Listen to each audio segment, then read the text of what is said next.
पूर्णिया प्रमंडल के अररिया लोकसभा उपचुनाव में पूर्व सांसद मोहम्मद तस्लीमुद्दीन के पुत्र मोहम्मद सरफराज ने नामांकन पर्चा दाखिल कर दिया है। इस दरमियान बड़ी संख्या में उनके समर्थकों ने उनके समर्थन में नारेबाजी की और माला पहनाकर उनका स्वागत किया। नामांकन पर्चा दाखिल करने के बाद मोहम्मद सरफराज ने कहा कि जीत दर्ज करने के बाद वे अपने पिता के अधूरे सपने को पूरा करेंगे और यह उनका एकमात्र लक्ष्य है।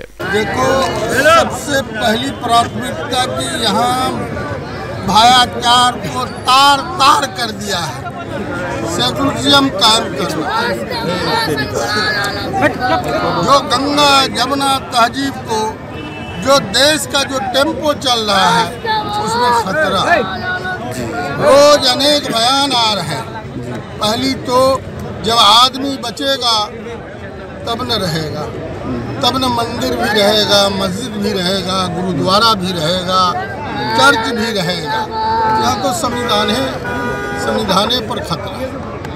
और मेरी प्राथमिकता जो अलहाज जनाब तस्लीम साहब के, मरहूम के जो प्रोजेक्ट सब हैं, जो विकास के काम थे, वो रेलवे हो, महानंदा हो, जो आज़ादी के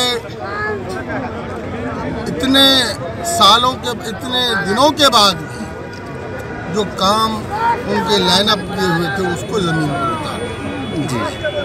दूसरी प्राथमिकता यानी आपके अब्बू के जो सपना थे उसको पूरा करना है। पूरा करना वो हर सेक्टर में। जी। वो शिक्षा के सेक्टर में, शुद्ध पानी में, तमाम चीज़ों पर, हायर एजुकेशन पर, तमाम चीज़ों की जो उनकी इच्छा थी, उसको सीमांचल को नया सीमांचल, बेहतर सीमांचल और भाईचारा का सीमांचल बना। सर, इस बार चुनाव में क्या रणनीति रहेगी यहाँ के लोग? रणनीति क्या, रणनीति तो होती है जब चुनाव बराबरी का होता है। जी जी जी। यहाँ तो कोई बराबरी नहीं है। जनता में देख रहे हैं, किसी को हम लोगों ने खबर नहीं किया, किसी को ढोके लाने का काम नहीं किया। और जनता एक तरफ जो है, जब हवा चलती है तूफान, उसमें कोई रणनीति कम नहीं।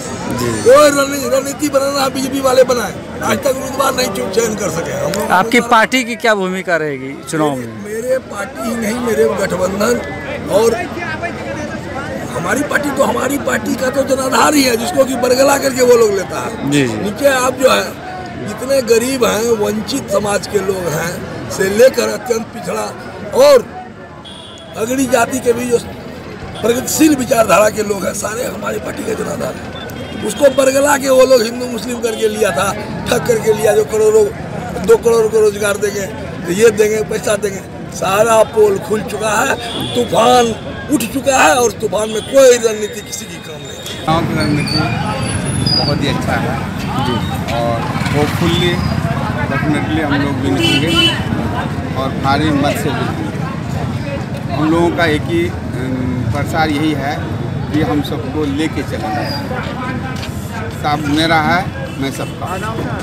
इसी अभियान को लेकर के हम चुनाव प्रचार करेंगे और ये जो है लड़ाई ज़रूर जीतेंगे। चूँकि यहाँ जो सीट है भाजपा की भी सीट होगी, और इसमें क्या लग रहा है आपको कि हर समय चुनाव में जो है जातिवाद को लेके मुद्दा बनाया जाता है? इस बार चुनाव में क्या लग रहा है आपको? देखिए, पब्लिक जो है वो सब समझ रही है।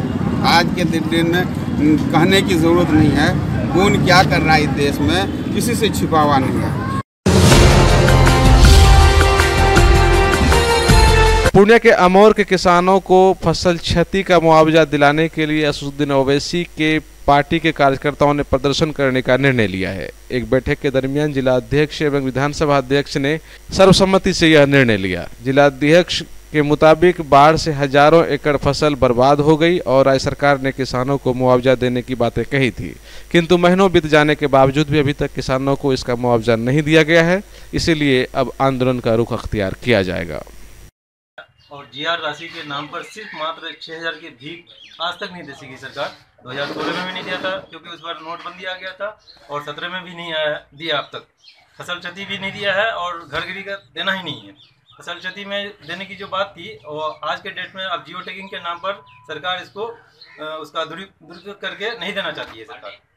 नीतीश कुमार जी आज यहाँ मनमानी कर रही है, जहाँ पर आप SDO ऑफिस भी जो अपने ऑफिस में नहीं था, ब्लॉक में भी नहीं था, ब्लॉक अपनी जगह में नहीं थी, जो भी ऑफिस काम कर रहा था इधर उधर, इतनी तबाही और सैलाब था, उसके बाद भी यहाँ पर आज जियो टैगिंग के नाम पर फसल क्षति का मुआवजा नहीं देने के मनसा रखते हुए सरकार नहीं दे रही, जबकि यहीं पर धमदार रुपये में दिया गया है, डगरवा में दिया गया है, लेकिन आज यहाँ सिर्फ बायसी, अमौर और बैसा यहाँ पर नहीं देना चाहती, क्योंकि यहाँ की जनता हमेशा सोई भी है और सरकार भी। जब लोग बह रहे थे उसके बाद लोगों से फरमान मांगने की भी बात आ रही थी कि लोग आपके बह गए, आप फरमान दीजिए, जबकि आपदा कोड के तहत आपदा घोषित होते ही सारी प्रक्रियाएं प्रशासन के ऊपर आ जाती है, पब्लिक उससे बड़ी हो जाती है, फिर पब्लिक आप सरकार को कैसे फरमान दे सकती है।